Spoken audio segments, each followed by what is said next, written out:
বান্দা যখন সঠিকভাবে ঈদ পড়ে, রমজান মাস রোজা রেখে ঈদ পড়ে যখন বাড়ির দিকে ফিরে আসে, তখন সে এই অবস্থা ফিরে আসে, তার কোনো গুনাহ থাকে না। আপনি যদি এই খুতবার সময়, নামাজের সময় আপনি কথা, গল্প গুলোজ কালেকশনের মধ্যে কাটিয়ে দেন, তা আপনার এই গুনাহ মাফ হবে। আলহামদুলিল্লাহ, আলহামদুলিল্লাহ রাব্বিল আলামিন, ওয়াসসালাতু ওয়াসসালামু আলা সাইয়্যিদিনা মাওলানা মুহাম্মদ ওয়া সাল্লাল্লাহু তাআলা আলা খায়রি খালকি মুহাম্মদ ওয়া আলা আলিহি ওয়া সাহবিহি ওয়া বারাকা ওয়া সাল্লামা তাসলিমান কাসীরান কাসীরা, আম্মা বা'দ। প্রিয় সুধী, আজ আমি আপনাদের সম্মুখে উপস্থিত হয়েছি। আমাদের সম্মুখে ঈদের নামাজ আসছে। তো ঈদের নামাজের কিছু সুনান মুস্তাহাব্বাত আছে, যে সমস্ত করণীয় আমাদের করা দরকার, যেভাবে আমার ঈদের নামাজ পড়া দরকার। ইনশাআল্লাহ তার মধ্যে কিছু সুন্নত রয়েছে। আজকে আমি সুন্নত বিষয়ে আলোচনা করব, যে ঈদের মধ্যে কি কি জিনিস সুন্নত রয়েছে, আর ঈদের নামাজ আমরা কিভাবে পড়ব সেটা আমি পরের ভিডিওতে বানাবো, একদম সঠিক তরিকা। একজন সাধারণ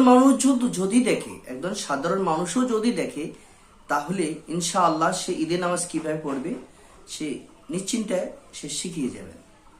তো আজকে আলোচনা করব যে ঈদের নামাজের মধ্যে আমরা কি কি জিনিস সুন্নত ঈদের দিনে, সেটা বিষয়ে আলোচনা করব।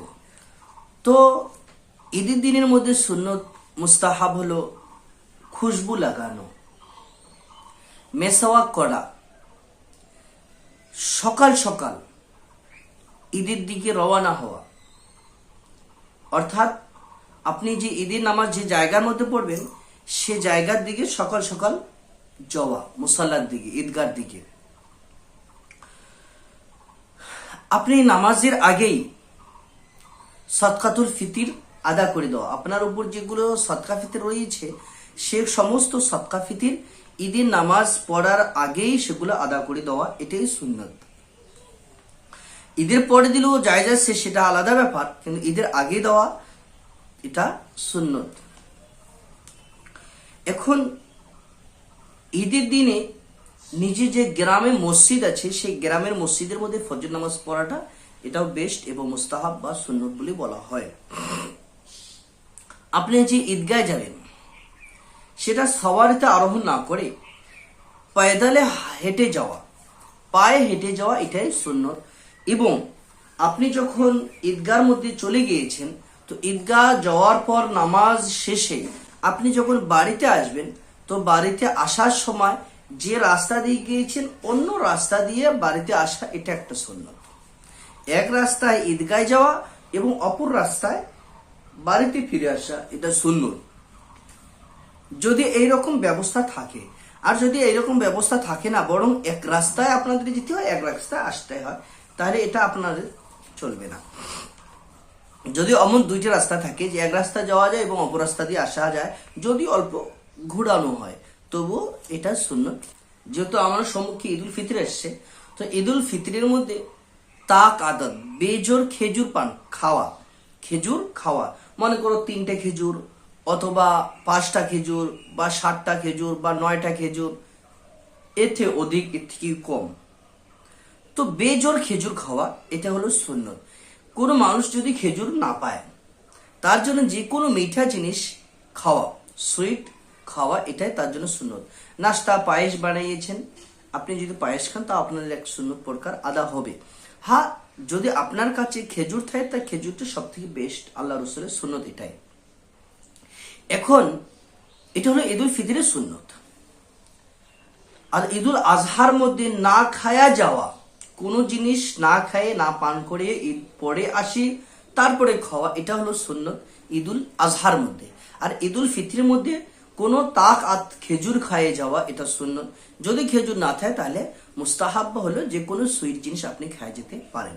এখন আমাদের গ্রামাঞ্চলের মধ্যে মসজিদ যদিও বড় থাকে, তাহলে ঈদুল ফিতর যে বা দুই ঈদ আছে, সে ঈদের নামাজ কোনো বড় ময়দানের মধ্যে যায়া, কোনো বড় জঙ্গলের মধ্যে যায়া, কোনো বড় জায়গার মধ্যে যে পড়া, এটাই সুন্নত। অর্থাৎ ঈদগার মধ্যে যাওয়া। আর ঈদগাহটা এমন জায়গা হওয়ার দরকার যেটা বিশাল হারে ময়দান হোক, অথবা কোনো জঙ্গল পাহাড় এলাকা হোক, এই সমস্ত এলাকার মধ্যে, গায়াবান মধ্যে হোক, হ্যাঁ, এই সমস্ত জায়গার মধ্যে যে ঈদ পড়াটা সুন্নত। আমার গ্রাম অঞ্চলে আমরা বুঝি বেশি অল্প, যার কারণে প্রত্যেক মসজিদে মসজিদে মসজিদে আমরা আলাদা আলাদা ঈদগাহ বানিয়েছি। এটা আমাদের ভুল হয়েছে। আমাদের জন্য একান্ত প্রয়োজন আমরা কয়েক সমাজ মিলি, পুরা এলাকা মিলে এক ঈদগাহ বানাই, সেটা বিশাল হারে ঈদগাহ হোক, সেটা বিশাল বড় ময়দানের মধ্যে হোক। এটাই হলো ইসলামের শিক্ষা, এটাই হলো সুন্নত। আমরা তা না করে আমরা মানুষের সঙ্গে হিংসা করি, হিংসা করে সে নিজে মসজিদের মধ্যে ঈদ পড়ার চেষ্টা করে, অথবা মসজিদের বারান্দার মধ্যে ঈদ পড়ার চেষ্টা করে, অথবা আমরা 1 সেন্ট অথবা 2 সেন্ট বা 5 কাঠা জমি নিয়ে সেখানে ঈদ বানা আমরা চেষ্টা করি। এটা আমাদের ভুল ধারণা, এটা আমাদের দ্বারা ঠিক নয়। মুসলমান এটা নয়। তো ঈদগার মধ্যে যে ঈদ পড়া, আর ঈদগাহটা এমন হওয়ার দরকার বিশাল বড় ময়দান, চাহে জঙ্গল হোক বা কোনো সাহারা এলাকা হোক, সেখানে যে ঈদ পড়া বিশাল হারে মানুষ সঙ্গে একত্রিত হয়। ঈদের মধ্যে আরেকটি সুন্নত হলো যে ওমদা লিবাস, আপনার কাছে যেটা পছন্দনীয় লিবাস আছে সে লিবাস আপনি পরিধান করে ঈদগাহ নামাজে যাবেন। নতুন বলি নয় যে নতুন জামা, আমাদের নতুন জামা পরে ঈদগাহ যেতে হবে, এটা নয়। মনে কর আপনার কাছে একটি নতুন পোশাক আছে, কিন্তু এই পোশাকটা আপনাকে তেমন ফিট করে না, আপনাকে তেমন ফিট করছে না, আপনি পছন্দ করছেন এই জামাকে, কিন্তু এর বিনিময় আপনার যে একটা পুরান পোশাক আছে, আগের পোশাক, সেটা দেখতেই ভালো দেখা যায় বা আপনাকে খুব পছন্দ মনে হয়, মানুষ দেখতেও ভালো পছন্দ করে, তাহলে আপনার এই নতুন থেকে পুরানা পোশাক যেটা আপনাকে পছন্দ সেটা পরে আপনি ঈদ পড়বেন। এটা আপনাদের জন্য মুস্তাহাব বা সুন্নত রয়েছে। তো ঈদগার মধ্যে যেটা আপনার পছন্দনীয় এবং ভাল লেবাস রয়েছে সেটা পরে যাওয়া, এমদা ফাখেরা লেবাস পরে যাওয়া, এটা হলো সুন্নত, নতুন বলি নয়। হ্যাঁ, আপনি যদি পান তাহলে নতুন ভালো চেয়ে নিয়ে আসতে পারেন, সেটা আপনার বিষয়, কিন্তু ঈদের জন্য নতুন পোশাক পরে যাওয়া এটা না, বরং ঈদের জন্য হলো ভালো পোশাক পরে যাওয়া যেটা আপনাকে পছন্দ মনে হয়। তারপরে আপনি যদি ঈদগাতে যাবেন, গোসল করতে হয়, গোসল করা, ঈদের দিন গোসল করা সুন্নত বা জুম্মার দিনও গোসল করা সুন্নত। তেমনি ভাবে নাখুন কাটা, মেসওয়াক করা, নাখুন আমার যে নখগুলো আছে নখগুলো কাটা সুন্নত, তেমনি ভাবে মেসওয়াক করা, এটাও সুন্নত। রাস্তার মধ্যে যে আপনি যাবেন, তো ঈদ উল ফিতরের মধ্যে আপনি রাস্তা যখন যেতে থাকবেন, তখন ঈদ উল ফিতরের মধ্যে রাস্তা যখন যাবেন তখন আপনি তকবীর আস্তে আস্তে পড়ে যাবেন, মনে মনে তকবীর পড়তে যাবেন। আল্লাহু আকবার, আল্লাহু আকবার, লা ইলাহা ইল্লাল্লাহু, আল্লাহু আকবার, আল্লাহু আকবার, ওয়ালিল্লাহিল হামদ। এই যে তকবীর রয়েছে, এটা আপনি যখন রাস্তা যাবেন তখন আপনি পড়তে পড়তে যাবেন, মনে মনে আস্তে আস্তে পড়তে যাবেন।